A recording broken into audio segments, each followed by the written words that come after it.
What does fishing do for video games? This is Stardew Valley, a game about becoming a thriving farmer in a world where capitalism mostly just serves you. Now, change of pace, this is Animal Crossing, a game where you have to pay off your crippling debt. Next we have Minecraft, a game about, well, it doesn't really have goals, but if I had to define them, it would be finding shelter, feeding yourself, I guess. Finally, Dark Cloud. Dark Cloud's a game about defeating an evil genie that wants to blow up the world. What do all these games have in common, though? If you read the title, then you probably already know. Fishing. These games all have fishing, and the fishing they have mostly serves the same purpose. It's a distraction. A less optimal route to the same end goal, but one that you'll probably take when you get bored of the main game loop. In Stardew Valley, the fastest way to make money when you first start the game is to fish and forage, and as you get further into the game, you'll begin to realize that the fishing minigame doesn't actually get any deeper. It's just a surface level distraction sort of put in to get you hooked. See what I did there? And it serves as a pleasant distraction from the normal grind of day-to-day life. That's not to say it's not fun. I mean, when I play Stardew Valley, I pretty much exclusively fish. I mean, like 8 hours straight fish, and I also then stop playing the game and never play it again. I've done that like 6 times, and if anything, I think that serves towards my point. Now let's look at Animal Crossing again. We have crippling debt and we need money fast. So do we fish? No. We play the stock market and plant our money tree every day, apparently. I wouldn't know, I've never played Animal Crossing. I just googled how to make bells as fast as possible. Let's take a step back though. The year is 1985, and I'm a huge fan of Bassmasters. Now, if we watch these Bassmasters do what they do best, they relax. These guys are professional relaxers. Now, the year is 2007, and I'm 12 years old. I'm out fishing in the jetty with my dad, eating PB&Js and catching weird-ass fish. One of these weird-ass fish looked like this. My dad quickly started flipping through the pages of his Fishopedia book and found it. It was called a guitar fish, which is pretty cool because my dad plays guitar. I remembered my heroes just floating around and catching fish all day. It wasn't the fastest path to success, but sometimes you gotta just relax and go catch some big slimy fellas. You know? Maybe play some custom matches with your friends instead of always trying to increase your rank in Counter-Strike. Speedrunning, if you think about it, is the result of someone taking a less optimal path so many times that eventually they actually find a more efficient route to success.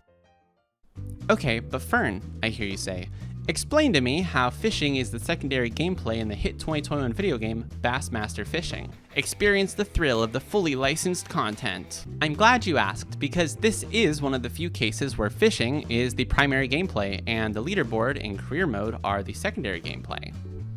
Without these supporting features, it probably wouldn't be nearly as fun as it is. They have advanced fish AI, I guess. Like the fish navigates around and goes to different places depending on the time of day and maybe the temperature. Pretty exciting stuff is what I would say if I was into fishing, which I'm not. What's the point of all this? Video games need distractions, side objectives, silly little things you can do when you need to take a break. McDonald's would be objectively worse if you weren't served French fries with your meal.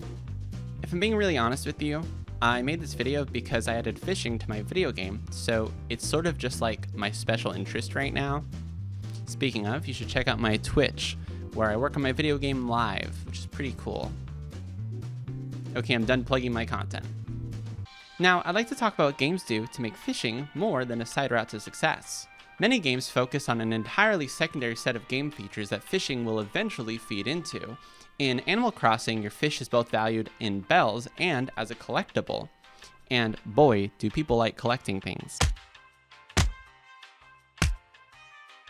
This guy is, or was, the Guinness World Record holder for most Funko Pops at 7,095 in his collection.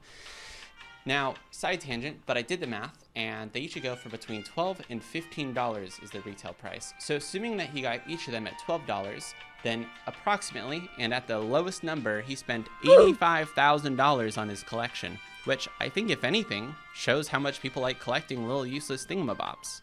So it's clear that having our fish feed into a collection system is an easy improvement. But what's another complex way that we can make fishing be fun in a video game?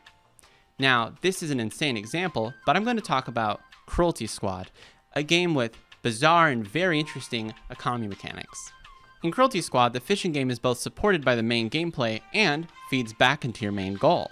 For example, you can find the tattered rain hat in the level Idiot Party, which makes it rain outside when used, and that apparently improves fishing.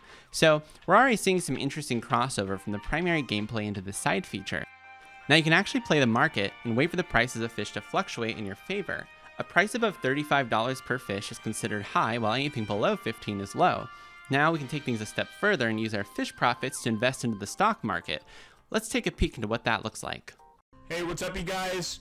Today I'm going to be showing you how to invest in Cruelty Squad and how to become rich quick. This is the setup I'm going to be running. I'm going to run bio thrusters so I can invest faster, obviously.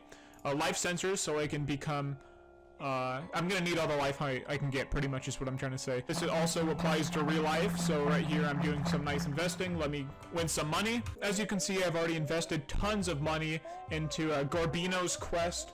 It is a great stock that will never fall. It's honestly one of the best games. So rather than adding a complimentary side serving of fishing to the game, Cruelty Squad instead opts to bring together multiple routes of success and make one single large cohesive experience. Well, as cohesive as a game that looks like this can be, I mean, look at it, it's nightmare fuel. And that's why it looks so cool. What's the lesson to be learned here? Should more games have cute collectibles and stock markets?